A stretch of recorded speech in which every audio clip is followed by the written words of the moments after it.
within what substances, I never want it to be like crossed over between like what soul food could be. And so the amount of testing that needs to be done is definitely like can't be tedious as like a strip, and then you stick the strip in and see how much it is real or artificial. And so like if that was part of the journey with going and looking for great ingredients, that would be great. But it's like half this stuff on here, if you go out looking, it isn't edible. And so like it's with this that probably you need a better recipe in order to have things be better at being edible. So that's one route. The second route is just knowing what good trade is. And in trading, you've got to know who's a trader. There's one route of like special effects. And like if you show in each and every kind of special effects, there's like 12 specific ones.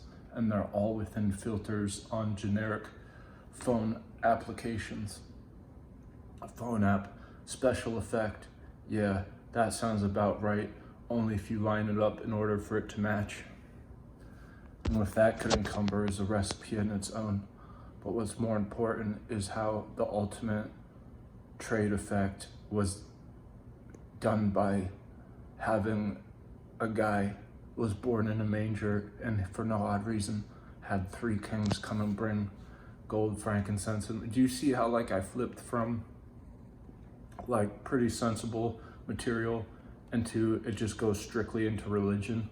That's that same crossover that lacks in the ability to not have to test anything when you eat it and just know if it's artificial or not, versus having the stomach of a goat and just being able to stomach anything and extract the lowest common denominator of any nutritions is like a coordination of your digestive system that, you know, is something like a high wire act if everything gets really badly grown and worsely cut. So that's like a second route, as opposed to going out and finding, you know, a new way how to cook like grass root.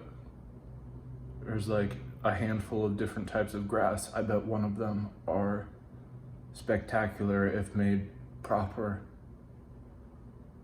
It's vegetarian in me getting artistic. The point I'm trying to making with Jesus Christ is that he became what that ultimate acrobatic high wire act is, as in just he's in control of the universe because he's king of it.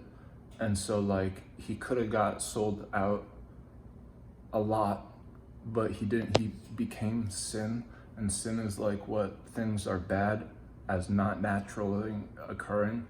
So anything grown artificially and cut with stuff that isn't of this earth, like he's one step above that. So he could have got sold out with becoming a merchant when there's all these merchant tables inside the church, and like I bet they had jewels on them, and he didn't want to get any of that because he knows that that's what leads to inflation, is just face level.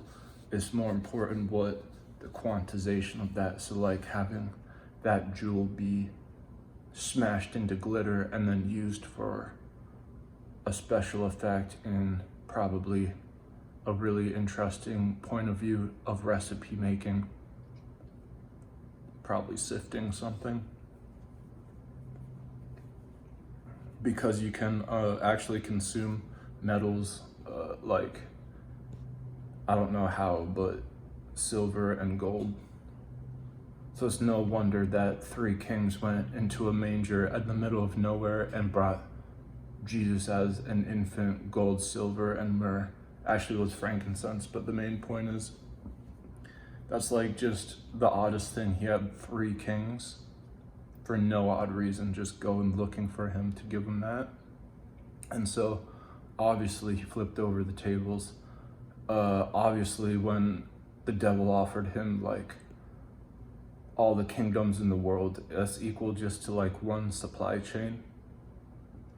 That is like the ultimate face value of all the currencies in the world. You know how like we're all in competition to be like our currency as the number one, the strongest dollar, the strongest peso.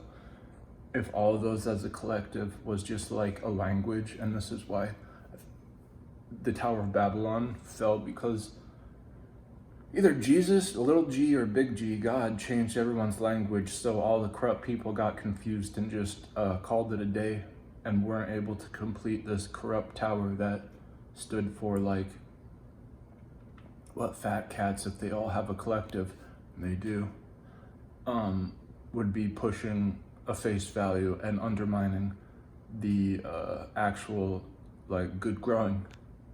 And so that is what Jesus would been of when he walked around saying like, eat my body, drink my blood, because he's like that in tune with nature, because he's always a step above. When he got offered all the enrichments of the world from the devil, he's like, step behind me, because he's king of the universe. So he's like one step above. There's like a filtration system. He's like the double filter, because he did all of the works through God, and he's like, anything that you're doing from work is like come through me, and then that's direct access through God, and God is the wheel within the wheel.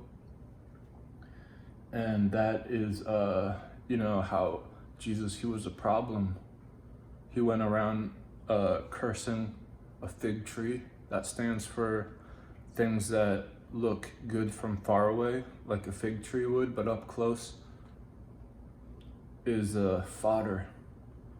That's what I guess a lot of fig trees, when you go up close, they don't look anything as fruitful as from a distance. And so he did that. He went around and he cursed a whole bunch of swine. There was demons in them. So then they ran off a cliff. No, he was a problem out here, your boy. And so I just wanted to like say that in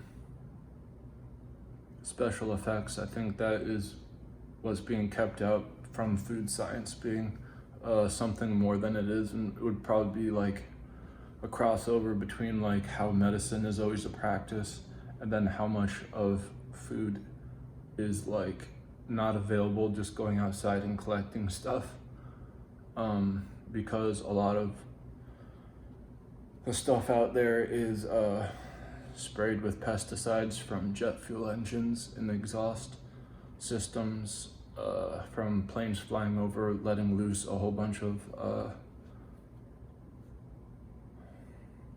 harmful material.